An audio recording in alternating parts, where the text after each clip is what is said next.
Spot ലൈവിന് പരിശോധിക്കുന്നത് മറ്റൊരു വിഷയമാണ്. വയനാട്ടിലെ കടുവ നരഭോജി തന്നെ. ചത്ത കടുവയുടെ വയറ്റിൽ നിന്നും മരിച്ച രാധയുടെ തലമുടിയും വസ്ത്രത്തിന്റെ ഭാഗങ്ങളും കമ്മലുകളും കണ്ടെത്തി. ബത്തേരി കുപ്പാടി റേഞ്ച് ഫോറസ്റ്റ് ഓഫീസിൽ നടത്തിയ പോസ്റ്റ്മോർട്ടത്തിലാണ് ഇക്കാര്യം കണ്ടെത്തിയത്. കടുവ ചത്തത് മുറിവുകളെ തുടർന്നാണ്. വനത്തിനുള്ളിൽ മറ്റൊരു കടുവയുമായി ഏറ്റുമുട്ടലിൽ പരുക്കുപറ്റി. ചാവാൻ കാരണമായത് കഴുത്തിലെ പരിക്കുകളാണെന്നും chief wildlife warden Pramod G Krishnan പറഞ്ഞു. പോസ്റ്റ്മോർട്ടം നടപടി പൂർത്തിയായി. അപ്പോൾ അതിനെക്കുറിച്ച് ഇങ്ങോട്ട് സംസാരിക്കാനാണ് നമ്മളിവിടെ വന്നത്. വളരെ എക്സ്പീരിയൻസ്ഡ് ആയിട്ടുള്ള 4 ഡോക്ടർമാരാണ്, വെറ്റിനറി ഡോക്ടർമാർ അടങ്ങുന്ന ഒരു പാനലാണ്. അത് നാഷണൽ ടൈഗർ കൺസർവേഷൻ അതോറിറ്റിയുടെ ശുപാർശ അനുസരിച്ചുള്ള SOP അനുസരിച്ചിട്ടുള്ള ഒരു പാനലാണ് ഈ പോസ്റ്റ്മോർട്ടം നടത്തിയത്. ജനപ്രതിനിധികളുണ്ടായിരുന്നു, പോലീസിന്റെ റെപ്രസെന്റേറ്റീവ്സ് ഉണ്ടായിരുന്നു. അപ്പോൾ ആ പോസ്റ്റ്മോർട്ടത്തിന്റെ ഭാഗമായിട്ട് നമ്മൾ നോക്കുമ്പോൾ അതിൽ ഒരു മെറ്റാലിക് പാർട്സ് ഒന്നും ഇതിനകത്ത് കാണുന്നില്ല. അപ്പോൾ അതുകൊണ്ട് അത്തരത്തിലുള്ള കാര്യങ്ങളെല്ലാം റൂൾ ഔട്ട് ചെയ്യേണ്ടായി. കടുവയുടെ ഒരു ഗട്ട് പരിശോധിക്കുമ്പോൾ, കുടൽ ആമാശയൊക്കെ പരിശോധിക്കുന്ന സമയത്ത് നമുക്ക് അദാരുണമായ സംഭവത്തിൽ മരിച്ചതിന്റെ അവശിഷ്ടങ്ങൾ, വസ്ത്രത്തിന്റെയൊക്കെ അവശിഷ്ടങ്ങൾ കാണുന്നുണ്ട്. അപ്പോൾ അതുകൊണ്ട് തന്നെ കടുവയെ നമുക്ക് അസന്നിഗ്ധമായിട്ട്, അതുപോലെ നമ്മുടെ ക്യാമറ ട്രാപ്പിൽ ഇമേജിൽ പതിഞ്ഞ കടുവയുടെ ആണെന്ന് പൂർണ്ണമായിട്ടും നമുക്ക് പറ്റി. മരണകാലത്തെക്കുറിച്ച് ഡോക്ടർമാരുടെ അഭിപ്രായം നമ്മൾ നോക്കുമ്പോൾ അതിന്റെ കഴുത്തിൽ 4 വലിയ മുറിവുകളുണ്ട്. ആ മുറിവുകളിൽ നിന്നാണ് ഈ കടുവയുടെ മരണം സംഭവിച്ചിരിക്കുക. അപ്പോൾ അതിന്റെ ഒരു കാരണമായിട്ട് നമുക്ക് മനസ്സിലാവുന്നത്, നിങ്ങൾക്ക് അറിയാവുന്നതുപോലെ വളരെ ഇന്റൻസീവ് ആയിട്ടുള്ള ഒരു ഓപ്പറേഷനാണ് നമ്മൾ ആ പ്രദേശത്ത് ജനങ്ങളുടെ ആശങ്ക അകറ്റാനും ഉള്ള ശ്രമങ്ങൾ നടത്തിക്കൊണ്ടിരുന്നത്. അപ്പോൾ അതിന്റെ ഭാഗമായിട്ട് ഇന്നലെ പകലൊരു 10:30 മണിക്ക് ഈ ഓപ്പറേഷൻ നടത്തി വന്ന, പെട്രോളിംഗ് നടത്തി വന്ന ഒരു സംഘത്തിന് നേരെ ഒരു കടുവ ആക്രമിക്കുന്നുണ്ട്, ഇതേ പാറ്റേണിൽ തന്നെ. അതിനുശേഷം അപ്പോൾ നമ്മളൊരു വെടി ഉതിർക്കുന്നുണ്ട്, അതിനെ ഭയപ്പെടുത്താനായിട്ട്. അല്ലെങ്കിൽ ആ സമയത്ത് വെടി ഉതിർക്കുന്നുണ്ട്. അതിൽ ആ വെടി ഉയർന്നപ്പോൾ കടുവ ഓടിപ്പോകുന്നുണ്ട് കാട്ടിലേക്ക്. ആ ഓടിപ്പോയതിന്റെ മേലെല്ലാം കാടാണ്. പിന്നീട് ഈ കടുവയെ കാണുന്നത് ഒരു രാത്രി ഈ പറഞ്ഞ സംഭവം നടക്കുന്ന ഒരു 12 അല്ലെങ്കിൽ 2 മണിക്ക് അടുപ്പിച്ചാണ് ഈ കടുവയെ കാണുന്നത്. അതുവരെയുള്ള സമയത്ത് അതിന് മുകളിലുള്ള കഴിഞ്ഞ 3 ദിവസമായി വയനാടിനെ വിറപ്പിച്ച നരഭോജി കടുവയാണ് ചത്തത്. വനംവകുപ്പ് ദൌത്യ സംഘം നടത്തിയ തെരച്ചിലാണ് കടുവയുടെ ജഡം കണ്ടെത്തിയത്. ദൌത്യ സംഘാംഗങ്ങളെ വനമന്ത്രി AK ശശീന്ദ്രൻ പ്രശംസിച്ചു. വയനാട്ടിലെ ദൌത്യം അവസാനിച്ചിട്ടില്ലെന്നും ഓപ്പറേഷൻ വയനാട് 2ാം ഘട്ടം ഉടനെന്നും മന്ത്രി വ്യക്തമാക്കി. ചത്തതാണെങ്കിലും കടുവയെ പിടികൂടാൻ വനംവകുപ്പ് ഉദ്യോഗസ്ഥന്മാർ നടത്തിയ വളരെ ആത്മാർത്ഥമായ ശ്രമത്തെ, റിസ്ക് എടുത്തുകൊണ്ടുള്ള ശ്രമത്തെ ഈ ഘട്ടത്തിൽ ഞാൻ അഭിനന്ദിക്കുകയും പഞ്ചായരക്കൊല്ലിയിലെ ജനങ്ങളോട് നിങ്ങൾക്ക് സമാധാനമായി ഉറങ്ങാൻ കഴിയട്ടെ എന്ന് ആശംസിക്കുകയും ചെയ്യുന്നു. ഇത് ഇവിടെ വെച്ച് നിർത്താൻ വനംവകുപ്പ് ആലോചിക്കുന്നില്ല. വയനാട് ജില്ലയിൽ തന്നെ ചില കേന്ദ്രങ്ങളിൽ, 3-4 കേന്ദ്രങ്ങളിൽ കടുവയുടെ സാന്നിധ്യമുള്ളതായി നാട്ടുകാർ പറഞ്ഞത് മാധ്യമങ്ങൾ റിപ്പോർട്ട് ചെയ്തിട്ടുണ്ട്. നേരത്തെ ഉണ്ടായിരുന്ന ചിത്രം മനസ്സിൽ വെച്ചാണ് ഇപ്പോഴും വനംവകുപ്പിലെ ഉദ്യോഗസ്ഥന്മാരെ ജനങ്ങൾ കാണുന്നത്. പക്ഷെ നിങ്ങൾ സാക്ഷികളാണ്. അവിടെ വ്യാപകലില്ലാതെ അവരുടെ ജീവൻ പോലും പണയപ്പെടും എന്ന് കരുതിയ സന്ദർഭം ഉണ്ടായല്ലോ. അതുണ്ടായിട്ട് പോലും ധീരതയോടുകൂടിയാണ് അവർ പ്രവർത്തിച്ചുകൊണ്ടിരിക്കുന്നത്. ഇത്തരത്തിലുള്ള ദൗത്യം വിജയിക്കണമെങ്കിൽ ഏകപക്ഷീയമായ പ്രവർത്തനം കൊണ്ട് സാധിക്കില്ല. ബഹുജനങ്ങളുടെ സഹായ സഹകരണങ്ങളോടുകൂടിയല്ലാതെ ഇത്തരം ഗുരുതരമായ പ്രശ്നങ്ങളെ പരിഹരിക്കാൻ ഉദ്യോഗസ്ഥ സമൂഹത്തിന് മാത്രമായി കഴിയില്ല എന്ന് കരുതുന്നവരാണ് ഞങ്ങൾ. അതുകൊണ്ട് ഇനിയും ഇത്തരം സന്ദർഭങ്ങൾ ഉണ്ടാകാതിരിക്കട്ടെ എന്ന് ആശിക്കുന്നതോടൊപ്പം അഥവാ ഉണ്ടായാൽ ജനപ്രതിനിധികളും ഉദ്യോഗസ്ഥന്മാരും തമ്മിൽ ആശയവിനിമയം നടത്തി ജനങ്ങൾക്ക് സമാധാനം ഉറപ്പു നൽകുന്ന വിധത്തിലുള്ള പരിപാടികൾ ആസൂത്രണം ചെയ്ത് മുന്നോട്ട് പോകുന്നതാണ് നമുക്ക് എല്ലാവർക്കും ഗുണം ചെയ്യുക.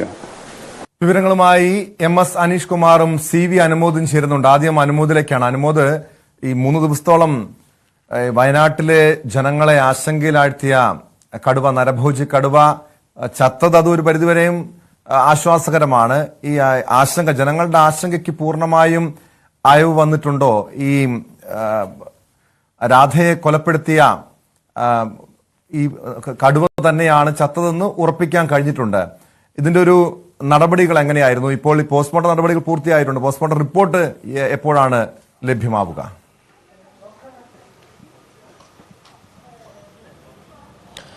ടോം, പോസ്റ്റ്മോർട്ടം നടപടികൾ പൂർത്തിയാക്കി കടുവയുടെ ജഡം ഇപ്പോൾ സംസ്കരിച്ചുകൊണ്ടിരിക്കുകയാണ്. അതും ഈ ഒരു മേഖലയിൽ തന്നെയാണ് ഉള്ളത്.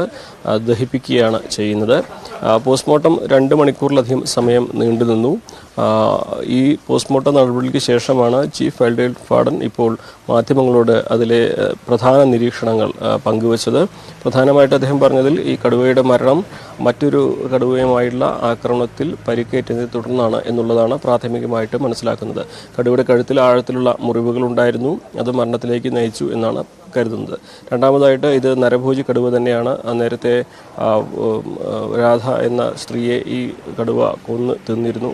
അവരുടെ ശരീരത്തിലെ അവശിഷ്ടങ്ങൾ, തലമുടിയും അതുപോലെ തന്നെ കമ്മലുകളും വസ്ത്രത്തിൻ്റെ അവശിഷ്ടങ്ങളൊക്കെ കടുവയുടെ ആന്തരിക അവയവങ്ങളിൽ, അതായത് കുടലിൽ നിന്നും ആമാശയത്തിൽ നിന്നും കണ്ടെടുത്തിട്ടുണ്ട്.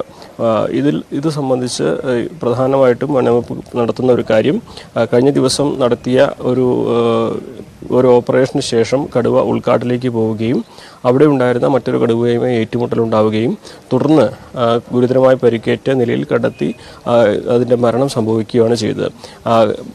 ഈ കടുവയെ ആക്രമിച്ച മറ്റൊരു കടുവ ഉൾക്കാട്ടിലായതുകൊണ്ട് തന്നെ അത് ജനജീവിതത്തിന് ആശങ്കയുണ്ടാക്കുന്നൊരു സാഹചര്യം ഇപ്പോൾ തീർക്കുന്നില്ല എന്നൊരു അഭിപ്രായമാണ് വനംവകുപ്പ് പങ്കുവച്ചിട്ടുള്ളത്. എന്നിരുന്നാലും അതിന് മുൻകരുതൽ നടപടികൾ ഈ ഒരു സാധ്യത കൂടി മുൻനിർത്തി സ്വീകരിക്കുമെന്നും വനംവകുപ്പ് അറിയിച്ചിട്ടുണ്ട്. അതാണെങ്കിലും വനംവകുപ്പിൻ്റെ ഭാഗത്തു നിന്നും കഴിഞ്ഞ ദിവസങ്ങളിൽ ഉണ്ടായ നടപടികൾ അത് ഈ ഒരു പ്രദേശത്തിൻ്റെ ആശങ്ക അകറ്റുന്നതിന് എത്രമാത്രം ഫലപ്രദമായി എന്ന് മന്ത്രി തന്നെ വിശദീകരിച്ചു. നാട്ടുകാരുടെ പ്രതികരണം നമ്മൾ രാവിലെ കണ്ടതാണ്. സ്വാഭാവികമായിട്ടും ഇനിയുള്ളത് ഇത്തരം നടപടികൾ ആവർത്തിക്കാതിരിക്കാൻ, അതായത് ഇത്തരം വന്യജീവികൾ ജനവാസ കേന്ദ്രങ്ങളിൽ വരാതിരിക്കാനുള്ള നടപടി സ്വീകരിക്കലാണ്. അത് സ്വാഭാവികമായിട്ടും മന്ത്രിയും വനംവകുപ്പും മറ്റ് ജനപ്രതിനിധികളെല്ലാം കൂടി ആലോചിച്ച് നടപ്പാക്കേണ്ട ഒരു കാര്യമാണ്. കാരണം നമുക്കറിയാം, തുടർച്ചയായി ആനയുടെ ആക്രമണം, ഈ കടുവയുടെ സാന്നിധ്യം, വലിയ രീതിയിലുള്ള ആശങ്ക, ഭീതിയുണ്ട് അവിടുത്തെ ജനങ്ങൾക്ക്. ഒരു വനംവകുപ്പ് ഉദ്യോഗസ്ഥരുടെയൊക്കെ ഒരു സജീവമായിട്ടുള്ള സാന്നിധ്യം അല്ലെങ്കിൽ നിരീക്ഷണം വയനാട് ഉൾപ്പെടുന്ന ഈ പ്രദേശങ്ങളിൽ, ഈ മലയോര മേഖലകളിൽ തുടർച്ചയായി ഉണ്ടാകുമോ?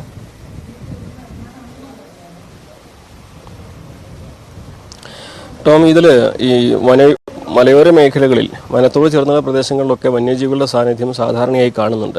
പക്ഷേ അത് ഭീതിയുണ്ടാക്കുന്നത്, ആശങ്കയുണ്ടാക്കുന്നത്, മനുഷ്യജീവന് തന്നെ അപകടമാവുന്ന തരത്തിൽ അത് പെരുമാറുമ്പോഴാണ് ഏറ്റവും പ്രധാനപ്പെട്ട കാര്യം. അതായത് ഇതുവരെ ഒരു കടുവ കൊന്നു തിന്ന സാഹചര്യവും കടുവയെ കണ്ട സാഹചര്യം രണ്ടായിട്ട് തന്നെ വേണം കാണുവാൻ. അപ്പോൾ അത്തരത്തിൽ വനത്തിലെ ജീവികൾ, വന്യജീവികൾ നാട്ടിലേക്ക് ഇറങ്ങുന്നത് തടയുവാനാവശ്യമായ നടപടികൾ, അത് പ്രായോഗികമായിട്ട് ഒരുപാട് ബുദ്ധിമുട്ടുണ്ട്. നമുക്ക് സൗരോർജ്ജ വേലിയാകട്ടെ, അതിന് ട്രഞ്ചാകട്ടെ, മതിലുകളാകട്ടെ, അതൊക്കെ ഇപ്പോൾ നമ്മൾ ഉപയോഗിക്കുന്ന വനംവകുപ്പും എല്ലാവരും പരീക്ഷിക്കുന്ന മാർഗങ്ങളാണ്. അതിനപ്പുറം വനത്തിനുള്ളിൽ അതിൻ്റെ ജലം ആവശ്യത്തിന്, ഈ വേനൽക്കാലം വരുമ്പോൾ സ്വാഭാവികമായിട്ടും വെള്ളത്തിൻ്റെ കുറവ് ഈ വനത്തിൽ നിന്നും ജീവികളെ നാട്ടിലേക്ക് ഇറക്കാൻ ഒരു പ്രധാന കാരണമാകും. അപ്പോൾ വെള്ളത്തിൻ്റെ കുറവ് പരിഹരിക്കാനുള്ള നടപടികൾ, അതുപോലെ തന്നെ ഏറ്റവും പ്രധാനമായിട്ട് ആനയുടെ ശല്യമാണ് ഈ ഒരു മേഖലയിൽ കൂടുതൽ. കർഷകർക്ക് ദോഷമുണ്ടാക്കുന്ന ആനകൾക്ക് ഭക്ഷണം കഴിക്കാൻ ഏറ്റവും ഉപയോഗിക്കുന്ന തരത്തിലുള്ള സസ്യങ്ങളും മറ്റും അവിടെ കൂടുതലായിട്ട് വെച്ച് പിടിപ്പിക്കുക, അത്തരത്തിലുള്ള പലതരത്തിലുള്ള കാര്യങ്ങളാണ്. ഈ പർട്ടിക്കുലർലി കടുവയുടെ കാര്യം പറയുമ്പോൾ, ഈ കടുവ മറ്റൊരു കടുവയുമായി ഏറ്റുമുട്ടലുണ്ടായതിന് ശേഷമാണ് ഈ ഒരു ആരോഗ്യസ്ഥിതിയിലെത്തുകയും മോശമായ സ്ഥിതിയിലെത്തുകയും ഇവിടെ എത്തിച്ചേരുകയും ചെയ്തിട്ടുണ്ടെന്നാണ് വനംവകുപ്പ് വിലയിരുത്തിയിട്ടുള്ളത്. അതായത് കടുവയുടെ ആരോഗ്യസ്ഥിതി മോശമായതുകൊണ്ടാണ് അത് മനുഷ്യനെ ആക്രമിച്ച് തിന്നുന്ന തരത്തിലേക്ക് എത്തിയിട്ടുള്ളത് എന്നൊരു നിഗമനമാണ് പ്രധാനമായിട്ടുള്ളത്. അപ്പോൾ സ്വാഭാവികമായിട്ടും ഇത്തരത്തിലുള്ള വന്യജീവികൾ നാട്ടിലേക്ക് ഇറങ്ങുന്നതിന് പരമ്പരാഗതമായിട്ട് ഉപയോഗിക്കുന്ന സംവിധാനങ്ങൾ കൂടുതൽ ഫലപ്രദമായിട്ട് ഉപയോഗിക്കുക. അതിന് പുറമെ നിരീക്ഷണ സംവിധാനങ്ങൾ ശക്തമാക്കുക. ഇപ്പോൾ തന്നെ കൂടുതൽ ക്യാമറകൾ ഈ മലയോര മേഖലകളിൽ, വനത്തോട് ചേർന്ന മേഖലകളിൽ സ്ഥാപിക്കുവാനുള്ള തീരുമാനം വന്നിട്ടുണ്ട്.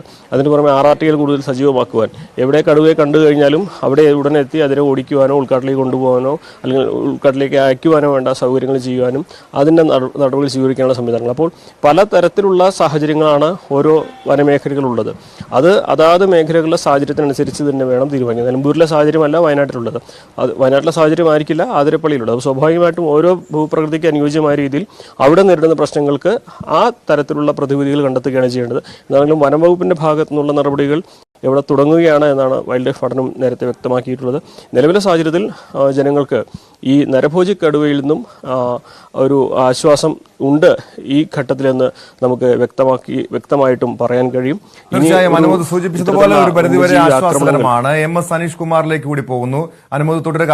അനീഷ്, ഈ കടുവയെ ചത്ത നിലയിലാണെങ്കിൽ പോലും കണ്ടെത്താൻ കഴിഞ്ഞത് വലിയ രീതിയിൽ ആശ്വാസകരമായിട്ടുള്ള കാര്യമാണ്. കാരണം നമുക്കറിയാം കഴിഞ്ഞ 3 ദിവസം ശക്തമായ പ്രതിഷേധം ഉണ്ടായ സ്ഥലമാണ് ഈ വയനാട് ഉൾപ്പെടുന്ന ഈ പ്രദേശങ്ങള്. ഇപ്പോൾ ഈ ജനങ്ങളുടെ ഈ നാട്ടുകാരുടെ പ്രതിഷേധത്തിന് അയവ് വന്നിട്ടുണ്ടോ? ഇപ്പോഴും അവർ ഉന്നയിക്കുന്ന ആവശ്യങ്ങൾക്ക് പൂർണ്ണമായും ഒരു പരിഹാരം ഇല്ലല്ലോ. കാരണം ഈ വന്യജീവി ആക്രമണങ്ങൾ തടയാൻ വേണ്ടിയുള്ള ഇടപെടൽ നടപടികളൊന്നും വനംവകുപ്പിന്റെ ഭാഗത്തുനിന്ന് ഉണ്ടാകുന്നില്ല, സർക്കാരിന്റെ ഭാഗത്തുനിന്ന് ഉണ്ടാകുന്നില്ലെന്ന് പറയുന്നു. ഇപ്പോഴും പ്രതിഷേധം അവിടെ നിലനിൽക്കുന്നുണ്ടോ? പ്രതിഷേധങ്ങൾ പൂർണ്ണമായി അവസാനിച്ചിരിക്കുന്നു. വനംവകുപ്പ് മന്ത്രിയും ഒക്കെ അഭിനന്ദിച്ചാണ് ആ ജനങ്ങൾ അവിടെ നിന്നും പിരിഞ്ഞത്. അവർക്ക് വലിയ സംതൃപ്തിയാണ്. കാരണം പതിവായി ഒരു വന്യമൃഗ ആക്രമണം അല്ലെങ്കിൽ കടുവയുടെ ആക്രമണം നേരിടുന്ന ഒരു സ്ഥലമല്ല ഇവിടെ. ഈ മരിച്ച രാധയുടെ ഭർത്താവാണെങ്കിൽ പോലും വനംവകുപ്പ് വാച്ചറാണ്. അദ്ദേഹം കാട്ടിലേക്ക് പോയപ്പോഴും ഒരിക്കലും ഈ ടൈഗർ, അതായത് കടുവയെ കണ്ടുന്ന ഒരു സാഹചര്യം ഉണ്ടായിട്ടില്ല. മറിച്ച് ആനകളൊക്കെ പലപ്പോഴും ജനവാസ കേന്ദ്രങ്ങളിൽ ഇറങ്ങി നാശം വിതയ്ക്കുകയും കുരങ്ങുകളെ കൊണ്ടൊക്കെ വലിയ പ്രശ്നങ്ങൾ നേരിടുകയും ചെയ്യുന്ന ഒരു സാഹചര്യമൊക്കെ ഉണ്ട്. പക്ഷെ അത്തരമൊരു അവസ്ഥ ഈ സ്ഥലത്ത് ഉണ്ടായിട്ടില്ല. ഈ ഒറ്റപ്പെട്ട ഒരു സംഭവം എന്ന രീതിയിൽ തന്നെയാണ് നാട്ടുകാർ ഇതിനെ കാണുകയും വലിയ പ്രതിഷേധങ്ങൾ ഉയർത്തുകയും ചെയ്ത് അവരുടെ ആ ഒരു ആശങ്ക മാറുകയും, പ്രത്യേകിച്ചും ഈ നരഭോജിയായ കടുവ ആയതുകൊണ്ട് തന്നെ ജനവാസ മേഖലകളിൽ ഇറങ്ങി പ്രശ്നങ്ങൾ സൃഷ്ടിക്കുമ്പോൾ ആർക്കും സുരക്ഷിതമായി പുറത്തേക്ക് ഇറങ്ങാൻ കഴിയാത്തൊരു സാഹചര്യം, കുട്ടികൾക്ക് സ്കൂളിൽ പോകാനോ പണിയിടത്തിൽ തൊഴിലാളികൾക്ക് ജോലി ചെയ്യാൻ പോകാനോ ഒന്നും കഴിയാത്തൊരു സാഹചര്യമായിരുന്നു നിലനിന്നിരുന്നത്. എന്തായാലും ആ ഒരു പ്രശ്നം പരിഹരിക്കപ്പെട്ടിരിക്കുന്നു. ഇനി അടിക്കാട് തെളിക്കുക, അതായത് ഈ കാടിനെയും നാടിനെയും തമ്മിൽ വേർതിരിക്കുന്ന അടിക്കാടുകൾ തെളിച്ച് ഈ രണ്ടും തമ്മിലുള്ള അതിർവരമ്പുകൾ കൃത്യമായി രേഖപ്പെടുത്തുക. അപ്പോൾ ഈ കാട്ടിലേക്ക് അറിയാതെ പോലും ആളുകൾ കയറുകയോ അല്ലെങ്കിൽ കാടിന്റെ പരിധിയിലേക്ക് കടന്നു കയറുകയൊന്നും ചെയ്യാതിരിക്കാൻ കഴിയും. പിന്നെ ചിലയിടങ്ങളിൽ ഈ കിടങ്ങുകൾ നിർമ്മിക്കുക, പ്രത്യേകിച്ചും ആനശല്യം ഒരുപാടുള്ള ഇടങ്ങളിൽ ഈ ട്രെഞ്ചുകൾ കുഴിച്ചാൽ ആനകൾ ജനവാസ കേന്ദ്രങ്ങളിലേക്ക് ആ വഴിയെ വരാതിരിക്കുന്ന ഒരു സാഹചര്യമുണ്ട്. പക്ഷേ ആനകൾക്ക് ട്രെഞ്ച് കുഴിക്കുമ്പോൾ കടുവകൾക്ക് ആ ട്രെഞ്ചുകൾ ഫലപ്രദമല്ല എന്ന് നമുക്കറിയാം. അങ്ങനെയുള്ള സ്ഥലങ്ങളിൽ ഫെൻസിംഗ് പോലുള്ള കാര്യങ്ങൾ സ്ഥാപിച്ചു വന്യമൃഗങ്ങൾ നേരിട്ട് ജനവാസ മേഖലകളിലേക്ക്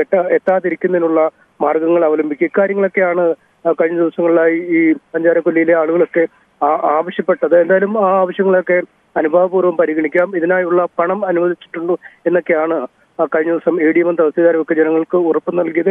എന്തായാലും ഈ ഒരു അപകടത്തിന്റെ പശ്ചാത്തലത്തിൽ ഇക്കാര്യങ്ങളൊക്കെ പാലിക്കപ്പെടുമെന്ന് നമുക്ക് കരുതാം. പക്ഷേ വലിയൊരു ഭീഷണിയാണ് ഈ മലയോര മേഖലകൾ, പ്രത്യേകിച്ചും ഈ കാടിനോട് ചേർന്ന് കിടക്കുന്ന മേഖലകളിൽ ഉള്ളത്. മൈസൂരിലെയും ബന്ദിപ്പൂരിലെയും ഒക്കെ കർണാടകത്തിലെയും ഒക്കെ വനമേഖലകളിൽ വനവിഭവങ്ങൾ കുറയുന്നു, ജലലഭ്യത കുറയുന്നു, ജീവിക്കാൻ കഴിയാത്ത ഒരു സാഹചര്യത്തിലേക്ക് വേനൽക്കാലത്ത് നീങ്ങുന്നു. അപ്പോഴാണ് കൂടുതൽ ഫലഭൂയിഷ്ടമായ വയനാടൻ മണ്ണിലേക്ക് ഈ ജീവികൾ പലായനം ചെയ്യുന്നു. അത്തരം ഒരു പലായനം തന്നെ ഉണ്ടാവാറുണ്ട്, സീസണലായ ഒരു പലായനം തന്നെ ഉണ്ടാവാറുണ്ട് എന്ന് വിദഗ്ധരും വനംവകുപ്പ് ഉദ്യോഗസ്ഥരും ഒക്കെ പറയുന്നു. നമുക്കറിയാം കഴിഞ്ഞ വർഷം വേലൂർ മഗ്ന എത്തിയതും കഴിഞ്ഞ ആഴ്ച ഒരു ആടിനെ മാത്രം പിടിക്കുന്ന കടുവ പുൽപ്പള്ളി മേഖലയിൽ ഭീതി വിതച്ചതും ഓരോ ദിവസവും ഓരോ കർഷകരുടെ ആടിനെയും ഊഴമിട്ട് കൊല്ലുന്നത് പോലെ കൊല്ലുകയും പിന്നീട് വനംവകുപ്പ് ഒരുക്കിയ കൂട്ടിൽ ആ കടുവ കുരുങ്ങിയതുമൊക്കെ നമ്മൾ കണ്ടതാണ്. എന്തായാലും ഈ ഒരു 1-2 മാസക്കാലം ഫെബ്രുവരി മാർച്ച് വരെ എത്തുന്ന കാലം അങ്ങേയറ്റം നിർണായകമായ സമയമാണ്. സമാനമായ രീതിയിൽ തന്നെയുള്ള സംഭവങ്ങൾ ഇനിയും ആവർത്തിക്കപ്പെടാനുള്ള സാധ്യതയുണ്ട്. എന്തായാലും ഇതൊക്കെ മുന്നിൽ കണ്ടു തന്നെയാണ് ഒരുക്കങ്ങൾ പുരോഗമിക്കുന്നത്.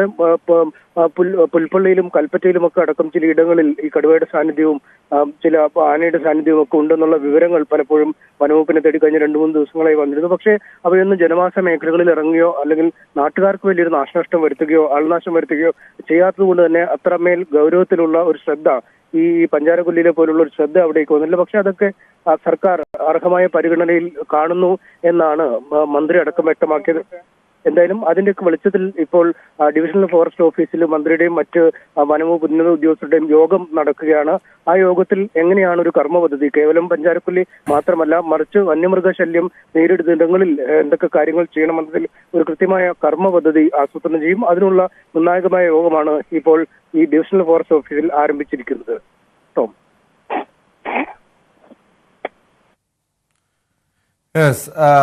അനീഷ്, അതുതന്നെയാണ് അനീഷ് സൂചിപ്പിച്ചതുപോലെ കഴിഞ്ഞ വർഷവും ഈ മാസങ്ങളിൽ, അതായത് ഈ ഫെബ്രുവരി മാർച്ച് മാസങ്ങളിലൊക്കെ ഈ വേനൽ കടുത്തതോടെ രൂക്ഷമായ വന്യജീവി ആക്രമണങ്ങൾ ഉണ്ടായതാണ്. അതായത് ഈ വന്യമൃഗങ്ങൾ ജനവാസ മേഖലകളിലേക്ക് ഇറങ്ങുന്ന സാഹചര്യങ്ങളൊക്കെ ഉണ്ടാവുകയും ജനങ്ങൾ ഭീതിയോടെ കഴിയേണ്ട ഒരു അവസ്ഥയുമായിരുന്നു. ഇതും ഇനിയുള്ള മാസങ്ങളേറെ നിർണായകമാണ്. അതുകൊണ്ട് തന്നെ എങ്ങനെയുള്ളൊരു കർമ്മ പദ്ധതികളാണ് വനവകുപ്പ് ആലോചിക്കുന്നത്? പരമപ്രധാനമായി നാട്ടുകാർ ഇപ്പോൾ ഉന്നയിച്ചിരിക്കുന്ന ആവശ്യങ്ങൾ, പ്രത്യേകിച്ചും ഓരോ മേഖലകൾ കേന്ദ്രീകരിച്ചായിരിക്കും ഓരോരോ ആവശ്യങ്ങൾ. കാരണം ചിലയിടങ്ങളിൽ ആനയുടെ ശല്യമാവും, ചിലയിടങ്ങളിൽ കുരങ്ങിന്റെ ശല്യമാവും, ചിലയിടങ്ങളിൽ കടുവ പോലുള്ള മൃഗങ്ങളുടെ ശല്യമാവും. ഇതിനൊക്കെ ഓരോ സ്ഥലത്തിനും അനുയോജ്യമായ രീതിയിലുള്ള നടപടിക്രമങ്ങൾ.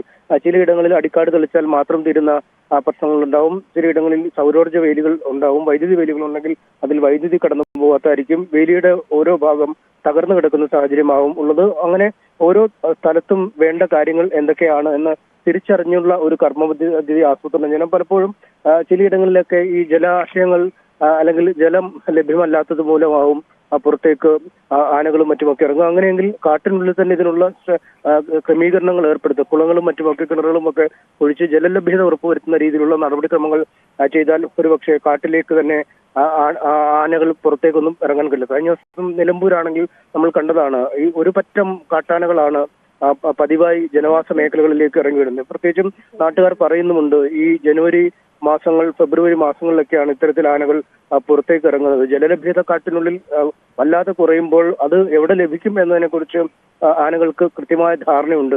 ഏത് ഇടങ്ങളിലേക്ക് പോയാൽ അത് ലഭിക്കുമെന്ന് കൃത്യമായ ധാരണയുണ്ട്. അതുകൊണ്ട് അത്തരം ഇടങ്ങളിലേക്ക് ആനകൾ പോവുകയും അവിടെ ആ പോകുന്ന വഴിയിൽ നാശനഷ്ടം വരുത്തുകയും ഒക്കെ ചെയ്യും.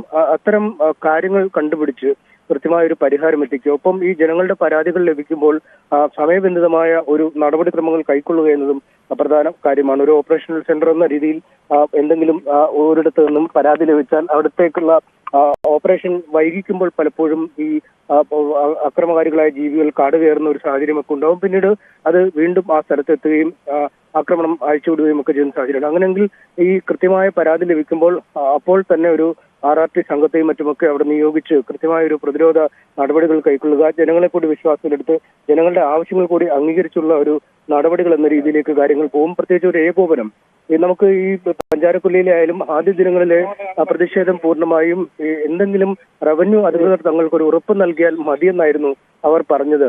അതായത് കളക്ടറോ സബ് കളക്ടറോ അല്ലെങ്കിൽ RDOയോ തഹസീൽദാരോ അടക്കമുള്ള ഉദ്യോഗസ്ഥരൊന്ന് സ്ഥലത്തെത്തിയാൽ മതി, തങ്ങളെ കേൾക്കാൻ ഒരു ഉദ്യോഗസ്ഥരുണ്ടായാൽ മതി, അവർ തങ്ങൾക്കൊരു ഉറപ്പ് നൽകണം, എന്താണ് നിങ്ങൾ ചെയ്യാൻ പോകുന്നത് എന്നത് സംബന്ധിച്ച കൃത്യമായ ഒരു ചിത്രം ഞങ്ങൾക്ക് നൽകിയാൽ മതി എന്നവർ പറയുന്നു. മന്ത്രി സ്ഥലത്തെത്തി ഞങ്ങൾ ഇന്ന് ആശ്വസിപ്പിച്ചാൽ തന്നെ ഞങ്ങൾക്ക് ആ പകുതി കാര്യങ്ങൾ റെഡിയാവും എന്ന് പറയുന്നു.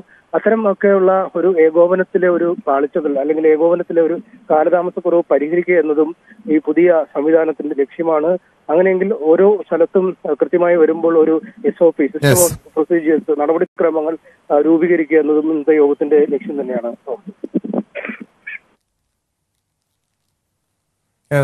വനവകുപ്പിന്റെ നിർണായകമായിട്ടുള്ള യോഗം ഇപ്പോൾ നടക്കുകയാണ്. കർമ്മ പദ്ധതികൾ ആലോചിക്കുന്നുണ്ട്. അതായത് ഈ വരുന്ന മാസങ്ങളിൽ വേനൽ കടുക്കുന്നതോടെ ഈ വനമേഖലകളിൽ നിന്നും വന്യജീവികൾ ജനവാസ മേഖലയിലേക്ക് ഇറങ്ങാനുള്ള സാധ്യതയുണ്ട്. അതിനെ ചെറുക്കാൻ വേണ്ടിയുള്ള നടപടികളെക്കുറിച്ചാണ് ആലോചിക്കുന്നത്. സ്പോട്ട് ലൈവ് പൂർണ്ണമാകുന്നു. നമസ്കാരം.